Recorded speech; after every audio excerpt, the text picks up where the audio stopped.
My name is Zahir Motara, better known as Coach Z, and I coach basketball at the National Sports Council, and I've been working there from January of 2010. My first love with sports came with cricket while I was at the Wesley Hall Boys School.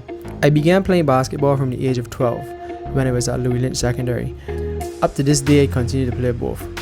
In 2006, I was encouraged by FIBA instructor and good friend, Mr. Sterling Wright, to do a level 1 coaching course, and from there I began to look at coaching as something I wanted to do long term. I would have played for the Barbados national team first as a junior in 1998-1999 and then as a senior between the years of 2014 to 2018. During this time, I would be proud to say that I was part of the silver medal team in Cuba and the bronze medal team in Suriname during the regional championships. I also captained the Barbados senior team around 2010-2011. I was also the junior national head coach between 2014 and 2017. While playing, I was always known as a good shooter and scorer, moving up from the ranks of playing for Combined Schools Tridents as a schoolboy, and then I went into play 3rd division, where I remember averaging over 40 points a game one season. During that memorable season, I had many games over 40 points. I remember 2 games with 50 points. I had one in a knockout game of 60 points versus Clapham in the YMCA, and then I remember scoring 70 points in one game at the BCC versus Cougars. From there, I moved up to play intermediate division, where we won the title for Team Heineken, and then was promoted to the Premier League. I think I'm one of the very few people who would have made the national team directly from intermediate division. I am the only or one of the very few who would have won a title at the Premier League level in basketball, and also would have won a title in the elite division as a cricketer when I was part of the championship team as an opening bowler in 2005 with the Pickwick Cricket Club. Between playing and coaching, basketball would have taken me to some places where I would have never imagined I would be able to visit. Countries and cities such as Cuba, Dominican Republic, Puerto Rico, Jamaica, Costa Rica, Mexico. I also been to Istanbul and Turkey as part of an international basketball camp. I've been to Sao Paulo in Brazil as I work with the junior NBA program. I've also been to Australia during the 2006 Commonwealth Games. I love to be able to play a part in the development of young people. Through sports, we are able to touch so many lives, teach life lessons such as discipline, patience, respect, acquiring leadership skills, how to work together, etc.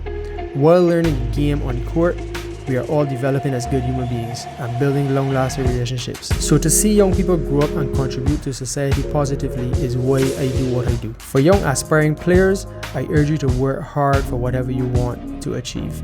I have a saying with my academy: dream big, no excuses. What that really means is to find your passion, know what you want, and then just work hard for it. Make no excuses along the way. To coaches, surround yourself with good people. That is very important. Look for people who are willing to share knowledge. Always be willing to change your methods or style if something can be done better.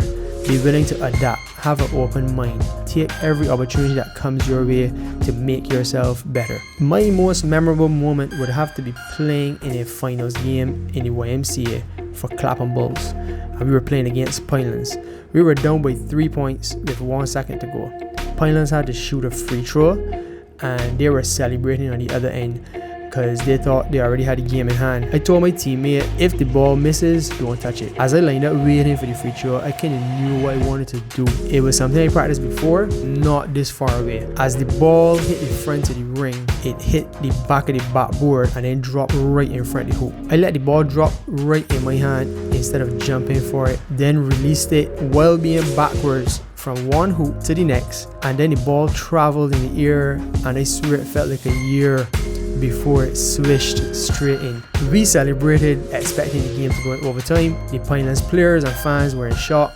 They couldn't believe what happened, but then the timekeeper came onto the court saying the shot is no good. Now, as far as I know, the clock starts when the ball touches someone, not when it touches the rim. So they said the game was over, the shot didn't count, but we did go on to win the series. I remember Andrew Pilgrim, who was watching, wrote a very detailed article describing it as the greatest shot ever, and I still have that article on my wall. If I could change one thing about my sport, I would like to bring more awareness to mostly to parents, teachers, and persons who are in charge of young people in society. That sports has long moved on from being just games as we used to call it when we were at school. Opportunities are there in the industry for our young people, not only as an athlete but also in many other ways. We first need to understand the dynamic of the sporting industry, then we can prepare our young people to go after various careers in sports. Our island has the potential to attract many sporting individuals and teams to train here, vacation here, and even make Barbados his second home once they can access the full range of the sporting industry.